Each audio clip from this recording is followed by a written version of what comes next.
मैं इस समय नई दिल्ली के प्रगति मैदान में देश की सबसे बड़ी सम्मेलन कक्ष भारत मंडपम में मौजूद हूं, जहां भारत जल सप्ताह का आयोजन किया जा रहा है और राष्ट्रपति द्रौपदी मुर्मू ने इसका उद्घाटन किया है। इस सम्मेलन में देश विदेश के हजारों प्रतिनिधि हिस्सा ले रहे हैं। श्रीमती मुर्मू ने इस सम्मेलन में मध्य प्रदेश के आदिवासी क्षेत्र में जल संरक्षण के लिए काम करने वाले जलवायु के कार्यों की प्रशंसा करते हुए तालियों की गड़गड़ाहट से उनका स्वागत किया। एक पेड़ माँ के बराबर है। अपने उपभोग करने इंसान नहीं कर सकते।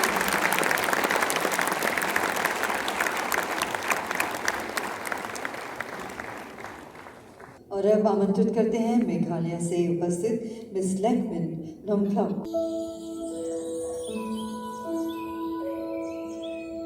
My village is located at a distance of about 27 kilometers from Shillong. We would often have to travel about 1 kilometer to fetch drinking water. This is not only far, but it is also risky for our safety. I was involved in mobilizing other women in the village to come together into self-help group to improve our living condition and the village. जल शक्ति मंत्री CR Patil ने कहा, और WHO के report के आधार पर कह सकते हैं कि इस योजना के कारण 5.5 करोड़ महिलाओं के रोज के घंटे जो पानी के लिए जाते थे, उसमें जाने आने में जो 5.5 करोड़ घंटे रोज के लगते थे, और उसमें उनकी बचत हुई है। शुद्ध पानी देने के कारण कई लोग बीमार हो जाते थे। अगर जल शुद्ध न हो तो सबसे ज़्यादा बीमारियां भी जल से आती हैं, और उसी को हल करने के लिए जो नल से जल की स्कीम बनी, उसके कारण आरोग्य के ऊपर जो खर्च हो रहा था उसके अंदर 8.4 लाख करोड़ की बचत हुई है, और ये हर साल की बचत है।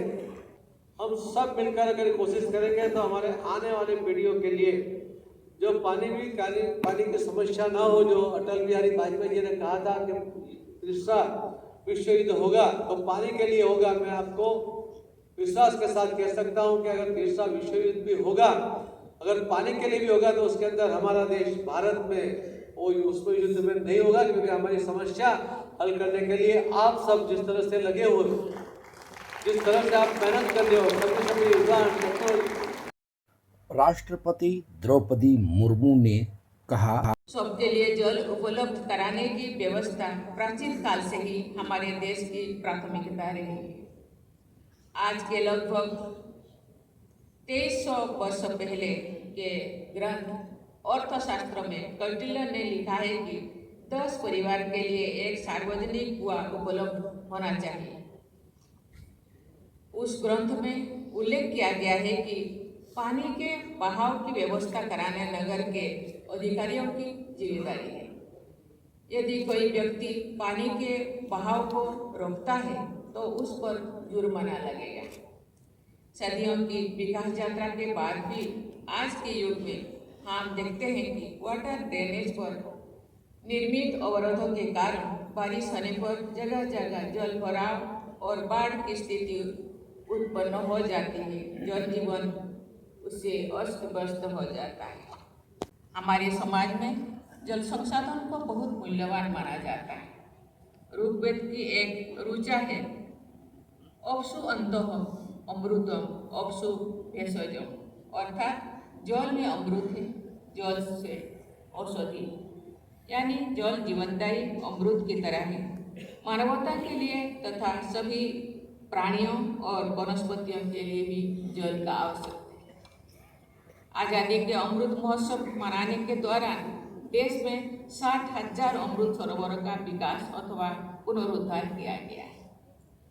ये प्रयास जल संचय की हमारी सांस्कृतिक परंपराओं से जुड़ा हुआ है। लद्दाख से लेकर केरल तक हमारे देश में जल संचय और प्रवर्धन की प्रभावी पद्धतियाँ विद्यमान थी।